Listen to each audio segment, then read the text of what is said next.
Bonjour, bienvenue sur la chaîne Photophile. Bienvenue sur ce nouveau cours consacré à GIMP. On va voir une autre méthode de sélection qui utilise le masque rapide. Ça correspond en gros au masque de fusion dans Photoshop. C'est strictement le même principe. L'avantage du masque rapide, c'est que ça va vous permettre en fait de faire une sélection qui pourra être nette sur certains contours, comme par exemple là le bord de la veste, et beaucoup plus flou au niveau des cheveux. Donc pour ça, j'ai fait un chemin avec l'outil plume, voilà, qu'on va afficher ici et que je vais convertir en sélection ici. Vous voyez ce chemin, en fait, là j'ai longé précisément la veste, et là par contre je me suis contentée de faire une forme globale. Je vais convertir cette sélection en masque dans le menu sélection, désactiver ou activer, là en l'occurrence activer le masque rapide. Voilà. À partir de là, en fait, je travaille sur du noir et du blanc. C'est-à-dire que si j'affiche ma palette Cano, je suis voilà sur mon masque rapide, voyez, et je suis en train de travailler en fait sur cette vignette-là. C'est-à-dire que je vais peindre en noir ou en blanc selon que je veux rendre une zone transparente ou la rendre au contraire opaque.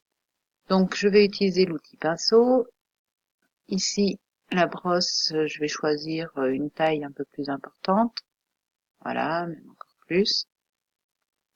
Et là, au niveau des cheveux, du coup, voilà, je vais venir modifier mon masque pour avoir un effet de flou au niveau des cheveux. Si j'ai trop longé, si j'ai débordé, on va dire, dans mon objet, je peux toujours peindre en blanc pour, au contraire, ramener un petit peu de transparence. Je vais diminuer un peu la taille pour l'autre côté de la chevelure. Voilà. Donc pensez bien que quand vous travaillez sur un masque, vous travaillez en noir, en blanc et éventuellement en gris. On verra par la suite qu'on peut, comme ça en gris, obtenir des zones d'opacité variables en fonction de ce qu'on veut comme résultat. Ici, je repasse un peu en blanc pour rajouter un petit peu des cheveux que j'ai mangés. Voilà, à tout moment, c'est très souple comme méthode puisqu'à tout moment, vous pouvez modifier. Donc là, j'ai mon masque. Je vais le convertir à nouveau en sélection. Voilà.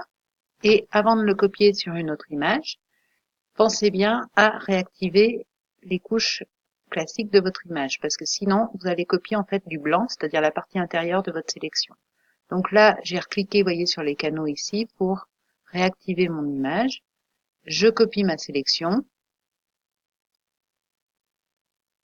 et je vais venir la coller sur un fond. Voilà. L'intérêt, c'est que vous avez ici une transparence partielle au niveau des cheveux. On va désactiver la sélection pour bien le voir. Voilà, tout. Pensez bien que dans GIMP, quand vous collez une sélection flottante, il faut créer un calque. Voilà. Donc ici, ça nous permet d'avoir une transparence partielle et inversement sur les bords de mon image. Je vais avoir quelque chose de très net puisque mon masque à cet endroit-là, si je l'affiche, donc je désactive les autres couches, j'affiche uniquement le masque.